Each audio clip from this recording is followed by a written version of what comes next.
The moment I set my fork down, the whole table went quiet. Not the good kind of quiet, not the kind where everyone's just eating and content. The kind where something has been said that can't be unsaid, and everyone is waiting to see what you do next. My dad had just laughed. A real laugh, not a polite one. And my mom was nodding along like what she'd just said was obvious, like she was pointing out that the sky was blue, or that the grass needed mowing. "Sweetheart, let's be honest," she said. "Your brother has always just had that drive. You're doing fine. But Marcus has it. Marcus. My brother, Marcus. Who was sitting right there cutting his steak, not saying a word, not defending me, not telling her to stop. Fine. I was doing fine. I had just gotten a promotion 3 weeks earlier. I hadn't told them yet because I was waiting for the right moment, and clearly this was not it. I pushed back from the table, excused myself to the bathroom, stood over the sink, and looked at myself in the mirror for a long time. I was 29 years old. I had a 401k. I had a savings account with actual money in it. I had been quietly, steadily, without any fanfare or acknowledgement, paying for things in that house for almost 4 years. And my mother had just told me, in front of my dad and my grandmother and my aunt, that I didn't have it. That's where this story starts. But to understand why that moment broke something in me that I didn't know was still intact, I have to take you back a little further. I grew up the second of 2 kids in a suburb outside of Columbus, Ohio. Marcus is 4 years older than me, and from the time I can remember, he was the one my parents talked about at dinner. His baseball games, his grades, his friends, his plans. I don't say this with bitterness anymore.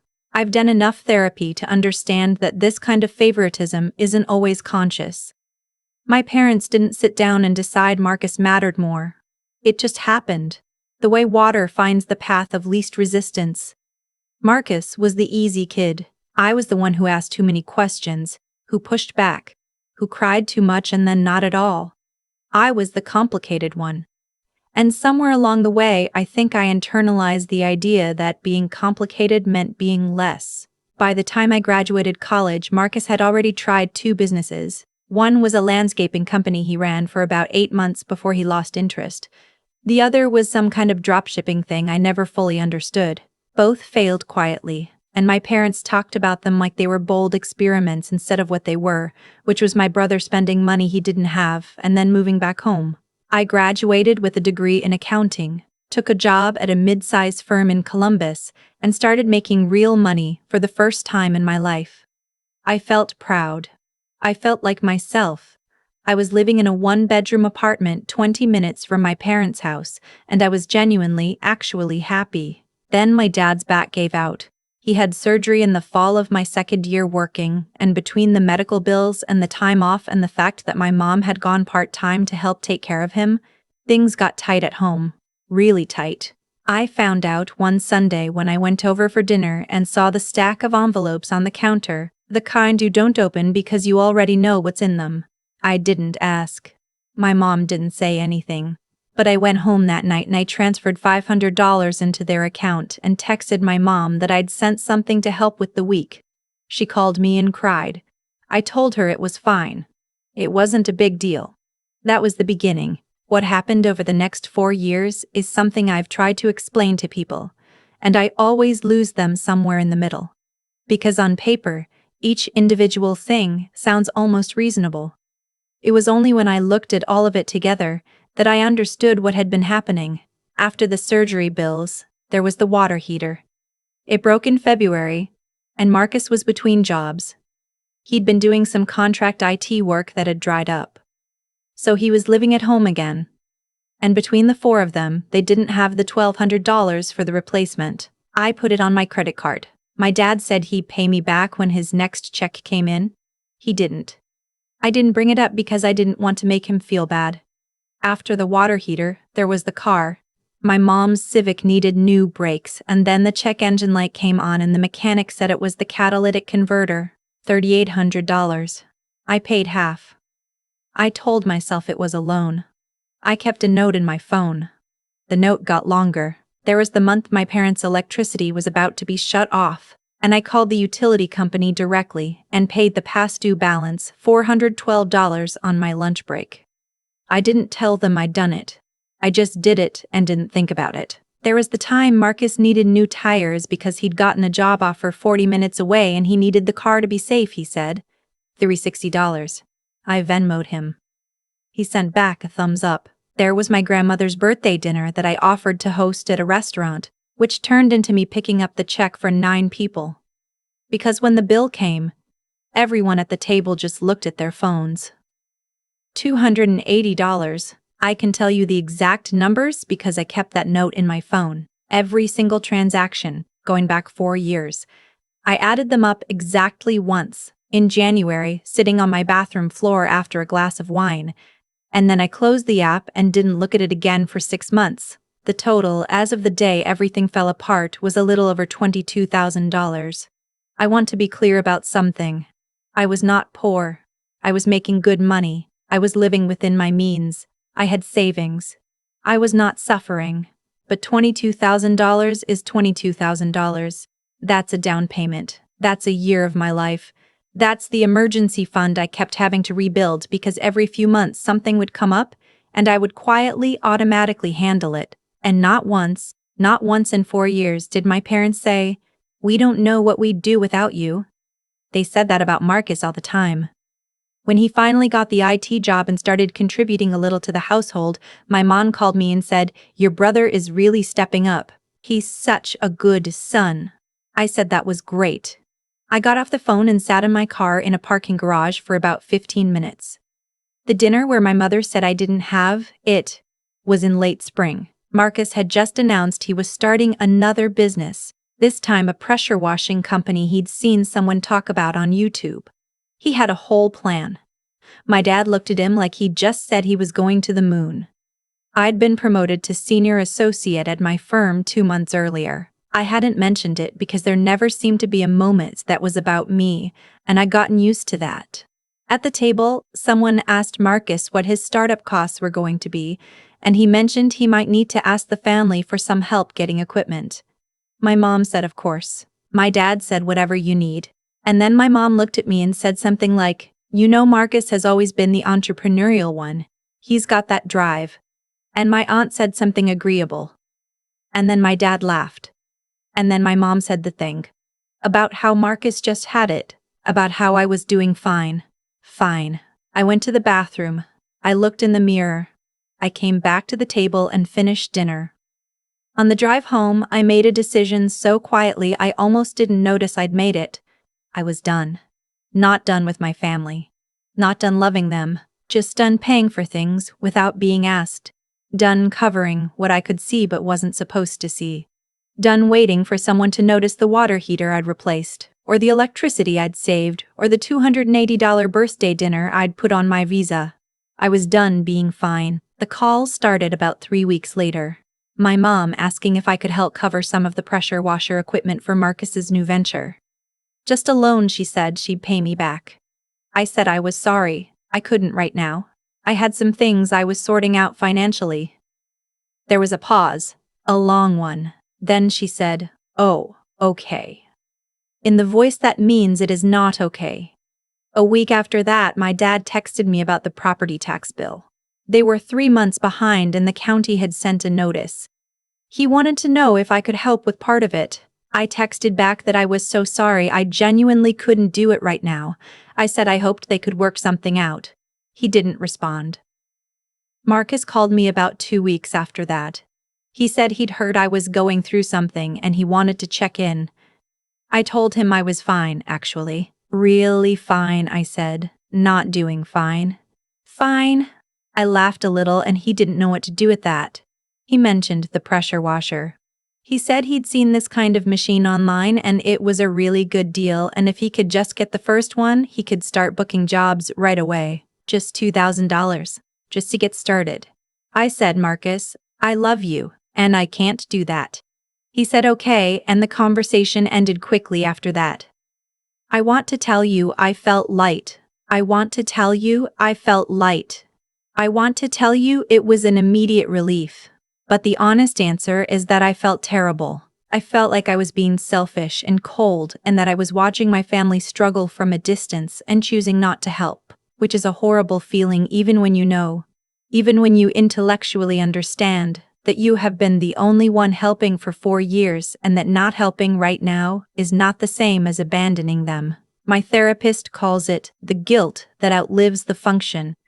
The guilt is still there even after the reason for it is gone. I called her a lot that month. The birthday party was my dad's 62nd early summer, backyard, my aunt's house. I almost didn't go. I told myself I'd go for 2 hours and then leave, and I went, and it was actually okay for the first hour. Hot dogs and potato salad, my uncle doing something embarrassing with a water gun, my grandmother telling the same 3 stories she always tells. And then the conversation turned to money the way it always does in my family, which is sideways and with plausible deniability. And my mom said something to my aunt about how tight things had been, and how they'd had to figure out the property taxes on their own, and how it had been hard without any help. Without any help. I heard it. My aunt heard it. I watched my aunt nod sympathetically. I watched my mom set her jaw the way she does when she wants you to ask a follow-up question. I didn't say anything. I got a second hot dog. I stood near the edge of the yard for a while. Then Marcus came over to me and said low, "Hey, I just want you to know. I know you've been going through something, and I get it. I just think Mom and Dad have been struggling and it would mean a lot if you could help out a little. Like even just the property tax thing they had to borrow from Aunt Linda." I looked at him. "Marcus," I said, "how much do you think I've given Mom and Dad over the last 4 years?" He said he didn't know. He said it wasn't really about that. I said I have it written down. Every single thing. If you want, I can pull it up right now. He said he thought I was being dramatic. That was the wrong word. I went and got my phone. I opened my notes app. I found the list. The one I'd been keeping since that first $500 transfer 4 years ago. Every line item with the date and the amount and what it was for. The water heater in February. The catalytic converter. The electricity bill I'd paid directly to the utility company without even telling them. Marcus's tires. The birthday dinner. All of it. I walked back over to Marcus and I handed him the phone. He looked at it for about 10 seconds. "This is $22,000, he said. $22,340, I said. "Give or take." He didn't say anything. "I've never asked for any of it back," I said. "I've never made a big deal about it. I paid for the water heater and Dad said he'd pay me back, and I said don't worry about it. The electricity bill, I paid that and didn't even tell them I'd done it. So when Mom says they've had to figure things out on their own, I'm not going to do this anymore. Not because I don't love them, but because nobody has been keeping score except me." Marcus handed me back my phone. His face was doing something I'd never seen it do. "She said what?" he said. "What?" "Mom. She said that they figured things out on their own?" 20 minutes ago, I said. "You were right there." He looked over at my mom across the yard and I saw him understand something. I don't know exactly what. But something shifted in his face and he looked, I don't know. He looked like he was putting numbers together for the first time. He said, "Does she know?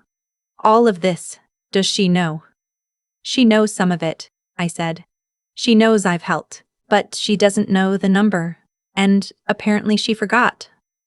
There was a long silence. "I'm going to show her," I said. "Wait." But I was already walking over. I did not make a scene. That's the thing I want to be clear about. I did not raise my voice.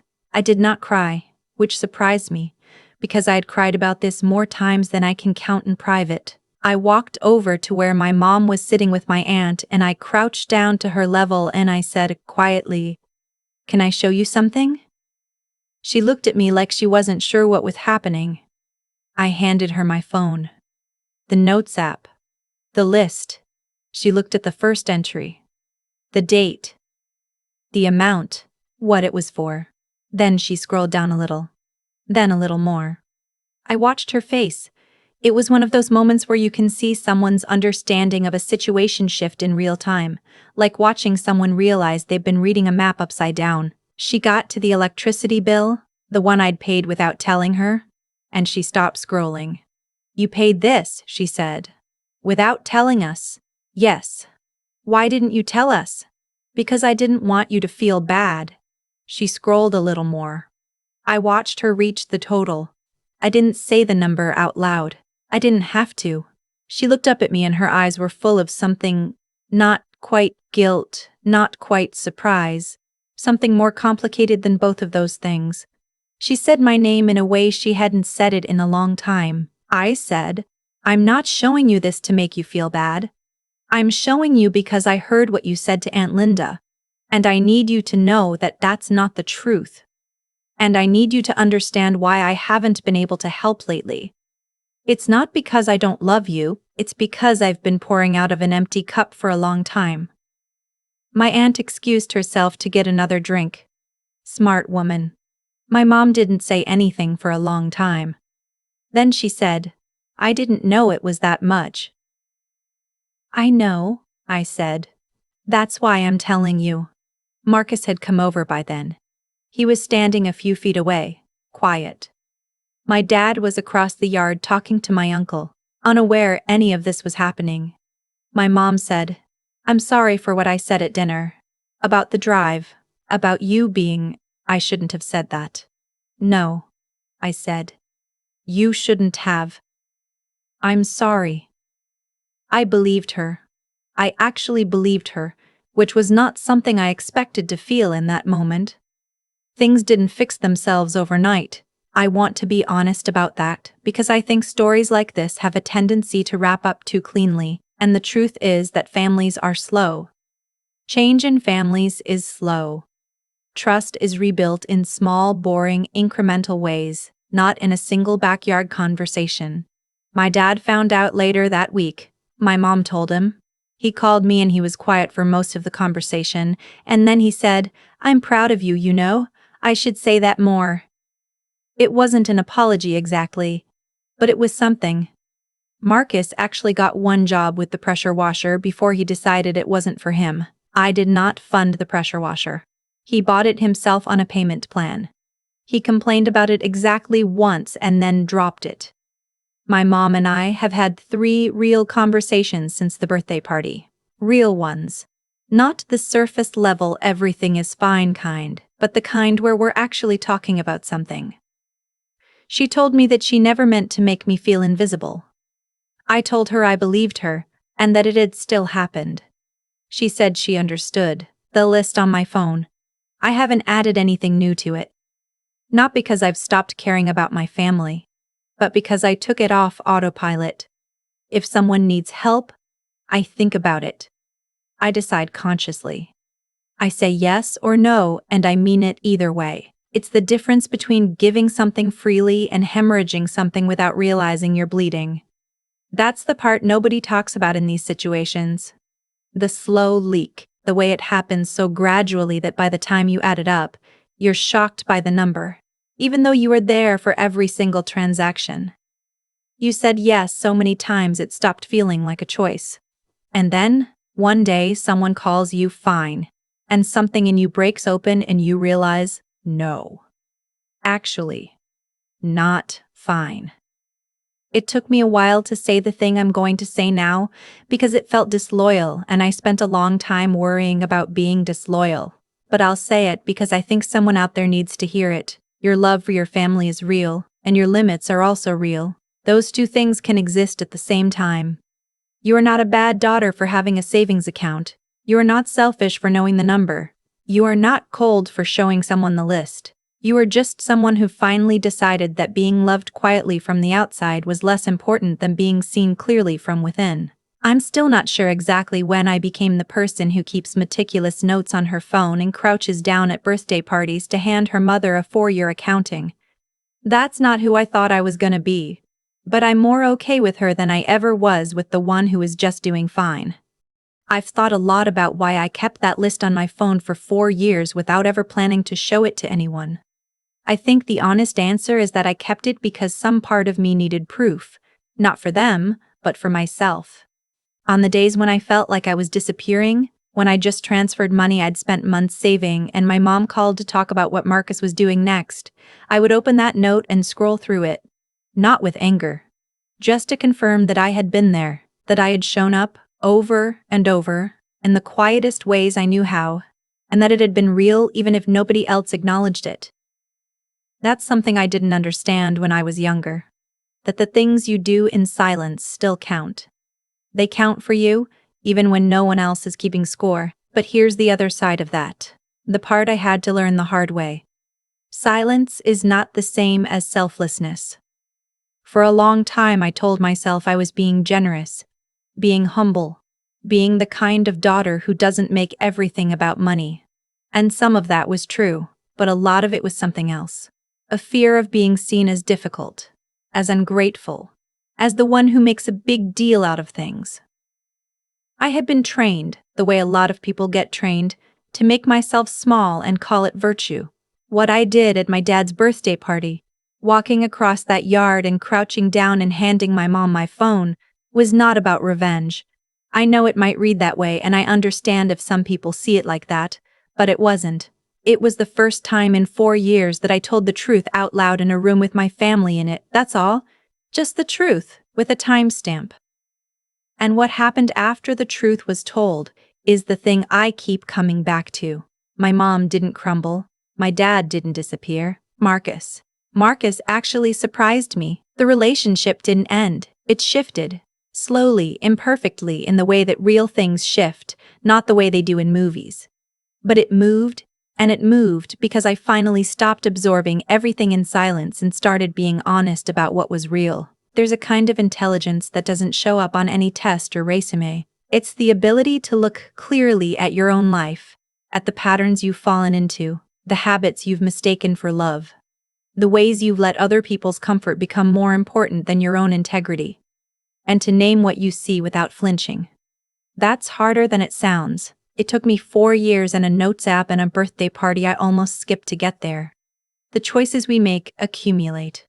Every time I said yes without thinking, every time I covered something without being asked, every time I told myself it wasn't a big deal, those choices added up to $22,000 and 4 years, and a woman who had forgotten what it felt like to be seen by the people who were supposed to know her best. And every time I chose differently after that, every time I paused, thought it through, and answered from a real place instead of an automatic one, that accumulated too, into something that felt, for the first time in a long time, like mine.